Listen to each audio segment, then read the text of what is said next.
Sir एक photo करेंगे ना सर इधर ही. अरे मित्र जरा पाटील ना. ए मित्र पाटील ना जरा. एक फोटो कर. ए मित्र थोड़ा पाटील ना. सिक्योरिटी. इमरान स्टेट क्लियर करो. बैक साइड क्लियर करो. इमरान स्टेट इमरान. अरे मित्र पाटील ना. Imran state Imran here. Imran sir यहाँ पे. Imran sir this side. Sub centre. Imran यहाँ पे. इमरान सर. इमरान स्टेट इमरान. चलेगा sir. Okay. Imran state Imran. Thank you. चलो. कर लेंगे. सामान गिरेगा. नो बाइट्स अभी नहीं.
Because they can't see from there.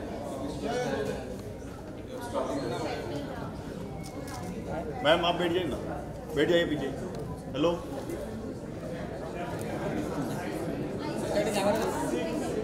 Ma'am seat. Hello ma'am.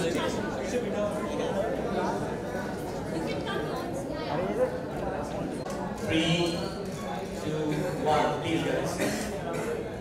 Okay, ladies and gentlemen, once she's done with the selfie. Yeah. We just finished with the second screening of the Gangster back-to-back Gangster trilogy as it were. That is Once Upon a Time in Mumbai. We have with us a gentleman who was just reading a last interview of yours. And the headline of the interview was, it was an HT brunch since HT's sponsored Colorway Festival. The most intelligent conversationalist in Bollywood. Please don't put the pressure on me. That is the pressure I'm going to put on you. I don't know why they wrote that, but they have to live up to something. So don't pay too much attention. Absolutely certain. I'm absolutely certain that you will not disappoint. Would you like to sit or do you want to do I don't know if they can see me if I sit down. Is it okay if we sit? Just let us know. I want to see this. It's okay, we'll walk to the gallery stand.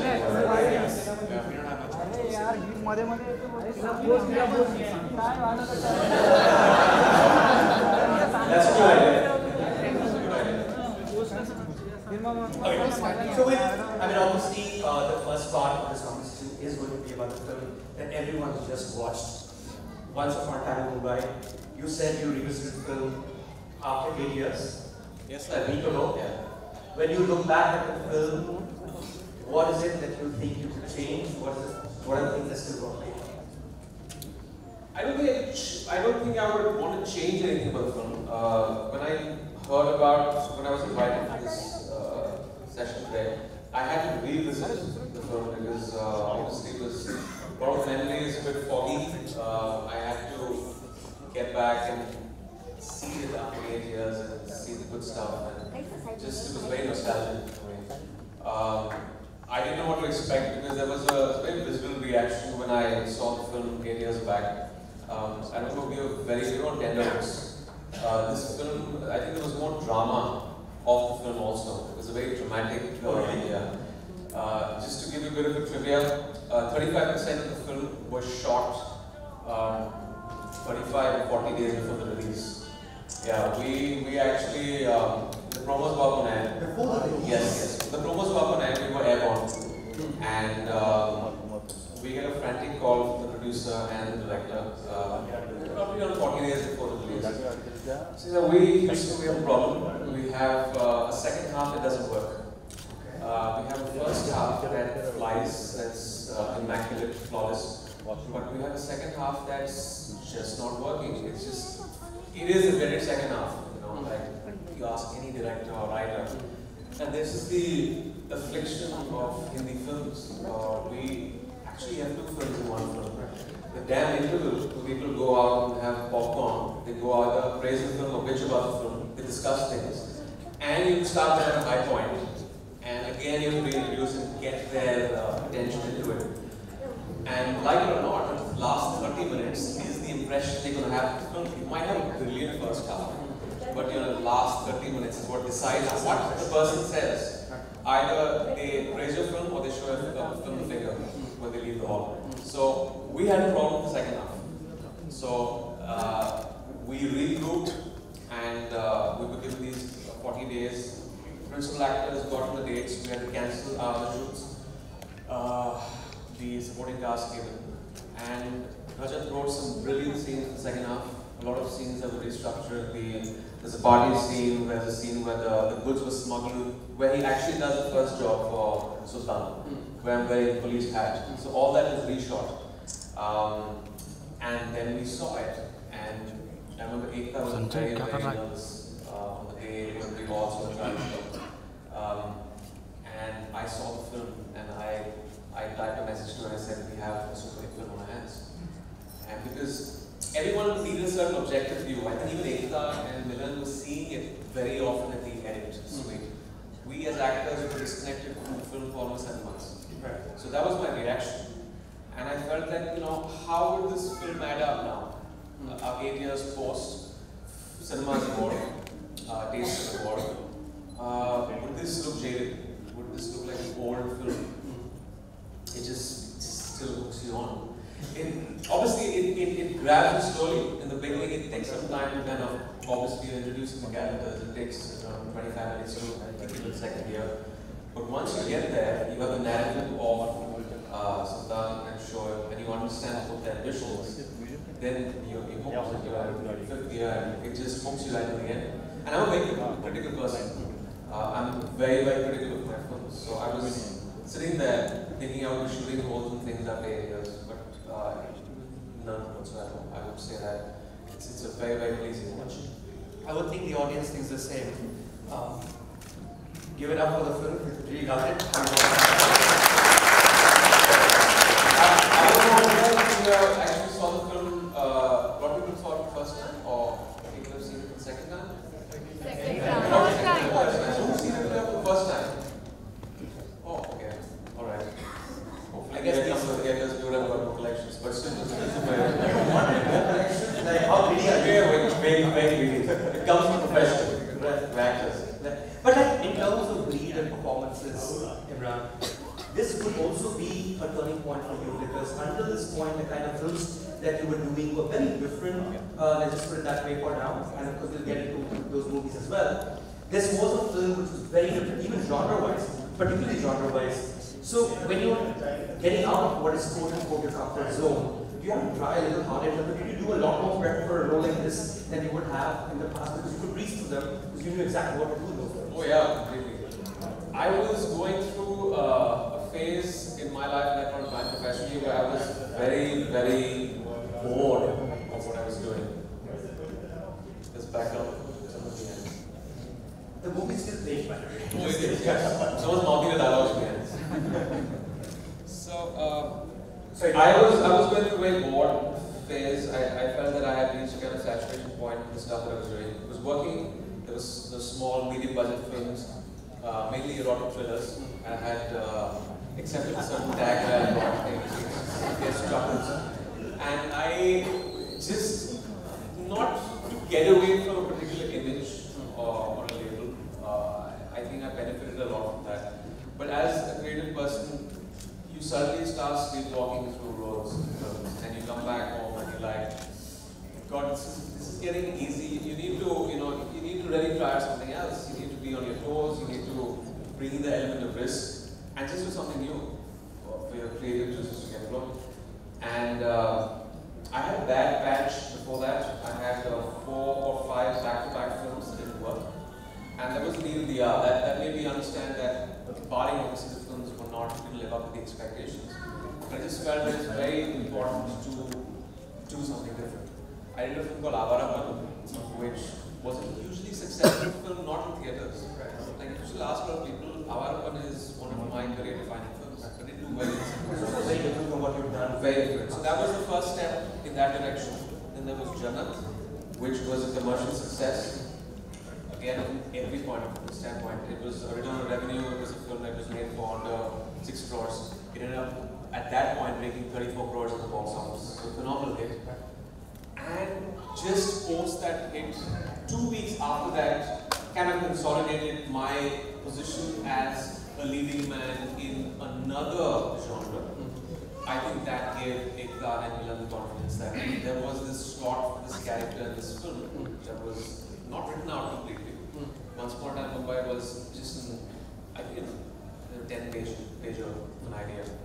And they said that, yeah, let's see if we can get Emraan on board. And they gave narrating the script to me, not the full-fledged script, obviously. And I was sold. And I think that was, the need of the hour. I wanted to do something different. Right. Like you spoke about Jannat, Emraan, and I remember going for the first show as well. And we did not take you seriously for the longest, okay? And I realized how big you were when I reached the first show of Jannat and you backbone. So no one was really talking about Jannat as this movie that take a great opening, but that's how you do it with a Shah Rukh Khan film or a Salman Khan film. I'm like, hey, this man is huge, except that we don't talk about him in certain terms. Is that something you felt as well? Because since your first film, you have a following like completely across India in a certain section which does not get reflected in English press. Is that something you felt as an artist as well, that your audience was outside the purview, the kind of people who are reporting here? I mean, there are different areas. There are a lot of subcultures in our country. You go across a couple of kilometers through states and there are people with different dialects and languages. It's a tricky country to pitch a university Hindi film to, because I mean, at least today, they would always first give priorities to their regional cinema because they connect with that more with their language. But yes, there was a certain section of the media that was not, I wouldn't say it was unfair, but it didn't really accept me the way they didn't realize perhaps. Probably because it's also a taste in films. I think when I came in and there was kind of bold cinema that I got to fall into my films, this section of the media, a certain section, looked down upon it and said that it does not go with Hindi films. Hindi films about family films, about comedies, about action films. Where is this guy getting erotic thrillers? It's crass. And some people call it Ghoda. And a lot of people, my first 5 films said he was a non-actor. I'll confess, I was still groping. I never wanted to be an actor. So I think somewhere they were right. I was still trying to find my footing and trying to figure out what acting was all about. But then I started getting passionate about it.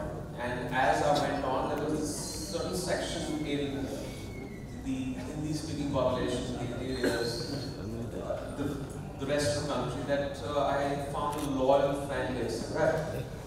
But I knew that I had to do a certain kind of cinema that would attract those kind of cinema goers. Because like I said, we have a divided country as far as cinema tastes go. I do a Shanghai, and there comes another very elite following.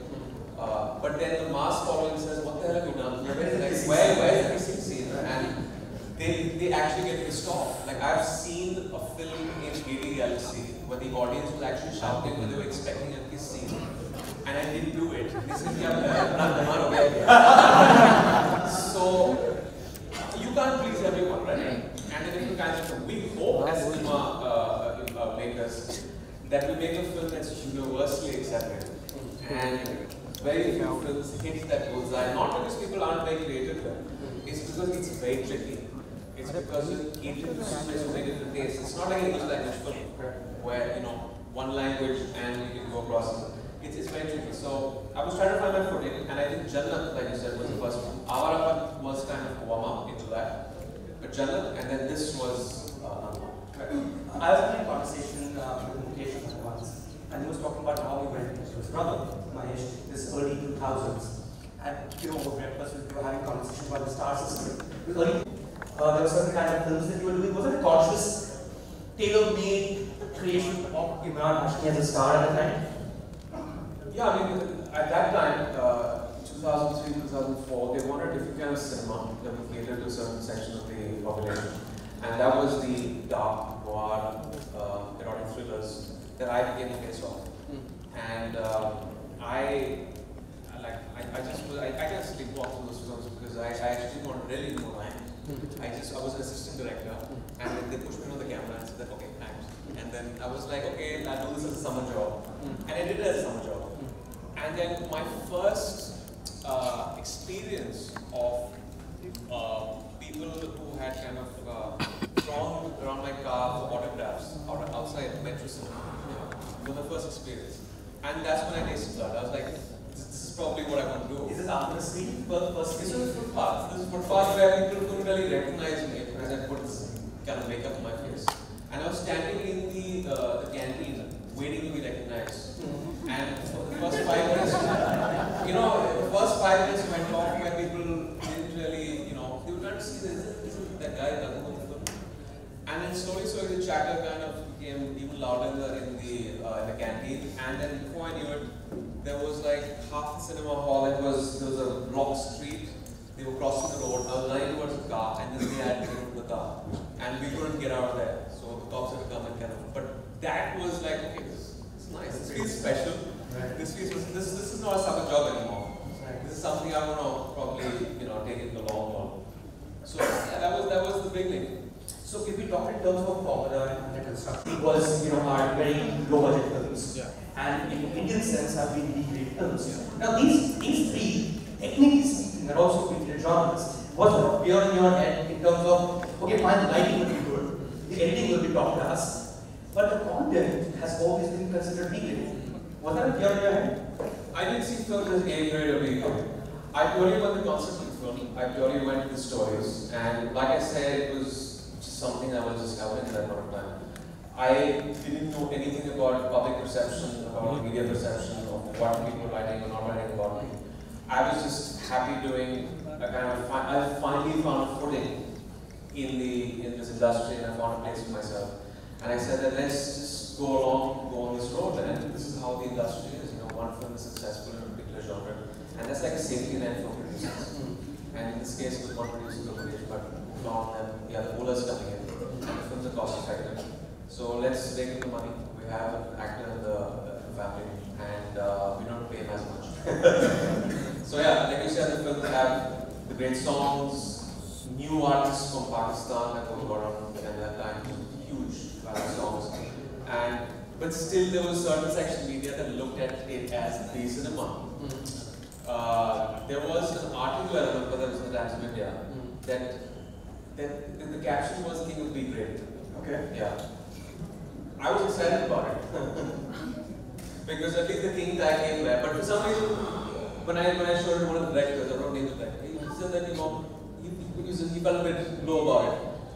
But I don't know, I was just, biding my time, going with what was coming my way, and I knew that this is going to be a stepping stone or something else. I couldn't really look down upon what I was doing because then I wouldn't be able to do it.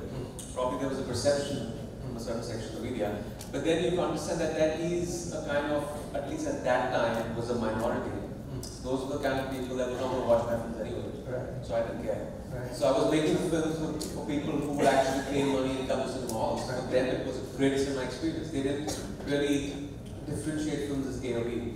They got what they wanted. They got their money's worth. They got the kiss in the film. They got the hot girl in the film. They got this aspiration to have this average Joe, who is these women and get them. Yes, Grey Shades was kind of a reflection of how our society was getting, where there's money and all those things. And there was a reflection in my journey of characters in these films. So people were connecting, and slowly their fan base kept increasing. And this somewhere is what you're coming down to, is the English press. They suddenly started taking me seriously. I think you started taking it slightly seriously during Janna. I remember your review in Janna. It was a bit cautious, but still it was a kind of positive review. And that was, my director was very happy because he's like, yeah, I like the film. And yes, he was slightly, but yes, once upon a time again, you liked the film. And yeah, that opened up the doors to a different kind of audience to these films. I mean, we start with the fact. The thing is, I never really take back my baggage of work and that back home. Right? I have, through these 17 years in the industry now, kept it really compartmentalized things. I don't take that back, not where I leave my time away from the actor when I come out of a film set. I don't go to film parties, I don't take that back home. So in that way I was pretty grounded. How was I finding a voice and pitching it to an audience that I didn't completely understand? I had everything on paper. I had the script. I tried my best to understand these guys. Yes, I was surrounded with people. I've obviously brought up in Bombay. It's not like you only are conversing with people in Bangalore. I had people with economic struggles, class of society who have been practicing, where I understood something and I kind of imbibed from that into these characters. And that made it more relatable to the audience. That made it more connected. And most of the job is done when you have, a character arc, which was a good character arc that people kind of related to. And that, I think, is half the job done for an actor. Did you spend time with your fans, as it were, to get a sense of what is it they like about you? Of course. Because these are low budget films in the beginning, we obviously get sponsored events, and back then promotional campaigns were very different, so there were more ground events. So I think the first 5 years, I did so many ground events of just going to places, stores, malls, cinema halls, and just interacting with fans one-on-one and as crowds, and got a sense of what they like. I made it a point for the first 5-7 years to go and sit in the backseat of KD Galaxy. That was my learning. I wanted to go sit over there and see what they were reacting to, when they were abusing me. Generally it was when I wasn't kissing on screen. And when they were applauding me. So that was my schooling. That's how I understood this audience that I never really fully understood in the beginning. And I felt I would never understand. I understood every clap in that cinema hall. Like, okay, this is important. Like I said the dialogue this way. This is the dialogue that connects. This is the guy's journey that it connects to these people. Like the scene of Jannat, a man's rage with the system, that he's not got equal opportunities. He goes and breaks a jewelry store showcase window to take that necklace. It's the angst and the rage that the common man feels, and he hasn't got that chance. Although it was morally incorrect, but still there was something aspirational about the man's drive. Even if you see a film like this, Shoaib, his ulterior motive would be very flawed if you actually go down to kind of studying that. But you admire the guy's drive. You admire his drive to go and succeed, to make money. So you kind of like it. And that became a challenge because these were great characters, they were flawed characters, they were anti-heroes. But how do you make an anti-hero likable? That was the challenge. Because if you don't make the character believable, you don't make him sympathetic, you don't empathize with him, he's not a hero at the end of the day, right? And this is another tricky film because in the end, the anti-hero comes in the forefront and you have him kill what was pitched as the protagonist's hero, and he's sitting there at the end and you have a top shot. So that's something everyone was very, very concerned about with that film. So was that a changed one, or was it the original? Did the end change in the last 30 days? No, that was stayed. That was always there. dread, would this work with the audience? Because I mean, this character, is he likely enough for the audience to feel like, okay, it ends on him? They're not only rooting for Sultan. There's a part of the audience is also rooting for Shoaib. So there are these two parallel protagonists that you're both. I mean, let's face it. If you actually go by morals and ethics, I think somewhere it's a grey zone because Sultan is also doing the wrong things. He smuggles gold. Probably it's less of the two evils, but still they both are. They're both known. They're both known. So you had the audience rooting for this guy and this guy. But the dread was, would they be okay with him killing Sultan and sitting on that throne? How would the audience accept it? But the audience loved it. People were clapping and whistling in Ghoda Galaxy. My uncle, Mr. Mahesh, who told me not to do the film, had gone and bought tickets. He was sitting, I found him sitting in the theatre whistling and clapping because he wanted to actually study and so he saw that. It was very, it was instant feedback in the audience. So that means they liked it, something was right for it. When you so much appreciate your acting, you have to somewhere understand what the audience is like. You have to pick up on that. That's why we go and see films and see that, okay, this is what is actually getting the reaction of the crowd. You can't constantly churn out the same kind of characters. You have to somewhere variate the space, the genre. There could be a semblance in the art, in the eventual drive, motivation, ambition, money, thrill seeker, roguish. But the core essence for our country at least is that there are certain quirks that our audience has. Don't ask me why those quirks are there. Okay. Like, there's a film of mine that didn't work, it was Kunchakal. My loyal fan base in the theatre didn't know why I was getting slapped and why I was not slapping the guy's back. You know, there are these two other actors, and I don't eventually take kind of revenge in the end of the film that they were expecting, like a payback. In the end, he's standing with a banana, and it's supposed to be a comic punch, but people didn't get it. People wanted this guy to thrash the living daylights out of these two guys who had assaulted me at midpoint. They didn't get it. The film didn't work in the box office. This is the payback that the audience wants sometimes. You can't have subtlety, at least back then. You couldn't have subtext. You can't have open ends. These are certain rules you have to abide by, and then in the context of that, do different things in the film.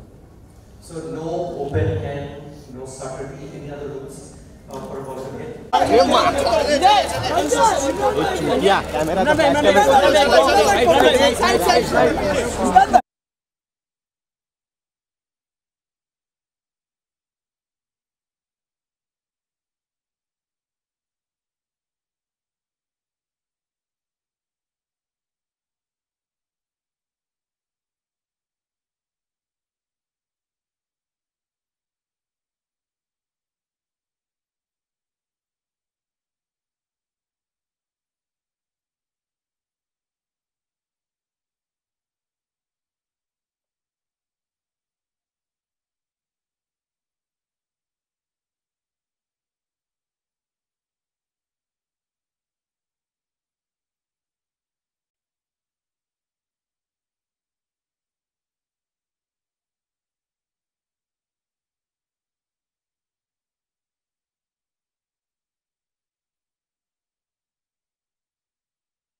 Rani ji,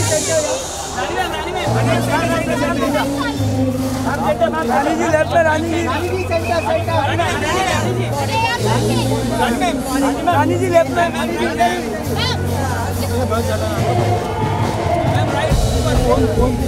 Rani ji left में, left में